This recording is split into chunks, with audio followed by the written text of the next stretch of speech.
A long time ago, in a courtly age, when kings and queens were in charge of the land, there was a kingdom by the sea called Granada. In the northern part of the kingdom, there was a dark forest, full of scary shadows and dangerous plants and animals. Can you see it on the top? Everyone in the kingdom will tell you to stay out of there if you have any sense at all. But the southern part of the kingdom is bright and sunny. There are blue lakes, green trees, and a beautiful castle. There were 2 princes who grew up with their mother in the castle. This is Prince Andrew and his brother, Prince Anthony. Everyone calls them the Prince brothers.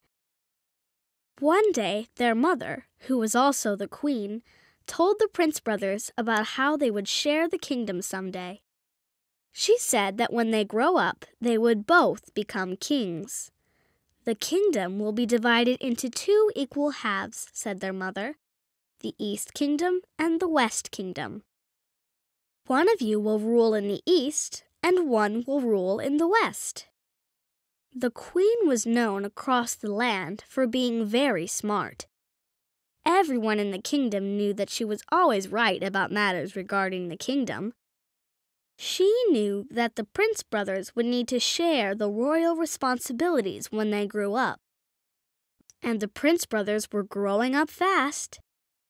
Days passed, then weeks, then months, then years.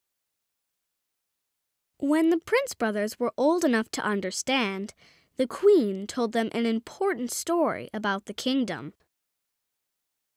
A long time ago, there were Prince brothers like you who lived in Granada.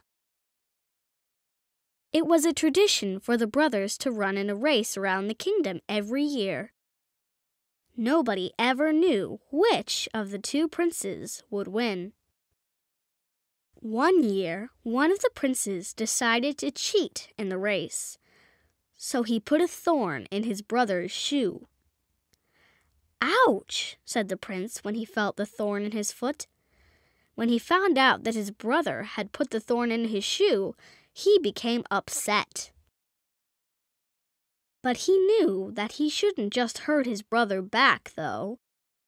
He knew that a good prince was gentle and kind, even when somebody else was mean. When everyone found out about the good prince's noble behavior, they fell in love with the good prince. His brother felt so terrible about his bad behavior that he never made any trouble for the good prince ever again. Eventually, the good prince became known as the best king to ever rule the land of Granada. The queen told the Prince brothers a lesson about kindness to remember from the story. "Always be forgiving when somebody wrongs you," said the queen. "It's never right for a good king to hurt anybody, even if they were mean." The queen wanted the Prince brothers to know that a good king never hurts anyone. The Prince brothers continued to grow up, and their mother continued to teach them lessons about the kingdom.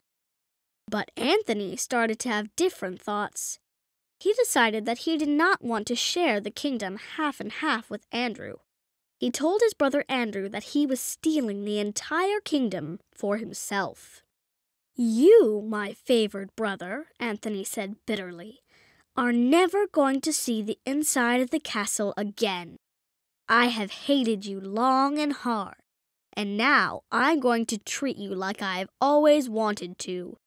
No more are you to be a prince, and you shall never be king of the people of Granada. You will live your life on stale bread and warm water in the dark dungeon in the northern forest, where you may rule a kingdom of rats. And I alone, will rule the kingdom of Granada." Prince Andrew could not escape from the guards. "Anthony, please," Andrew said bravely. "I have never done you any harm. I only want to share the kingdom with you as our mother wished." Anthony ignored his brother's plea. Turning to the disloyal guards, Anthony commanded, "Now, take him to the dungeon so I may never see him again. I am the king." Andrew was trapped in the dungeon. He was worried at first, but he knew that some of his loyal soldiers would soon be on their way to help him escape. He began to think about his mother's lessons and the story she told him about being gentle and kind and never hurting anyone. When the loyal soldiers finally rescued Andrew, they went straight to the castle where Anthony was hiding. It was time for Andrew to do something about Anthony. "Release them all," Andrew said to his surprised loyal guards. "You are free, my brother. Do not worry. I will do all of the work outside of the castle, and you can remain inside with the royal court. But we shall continue to rule as planned, one ruling the east and one the west, dividing equally the forest land to the north and the rich land to the south. And, Anthony, you may choose which half you prefer, east or west. Now, let us be about the business of ruling."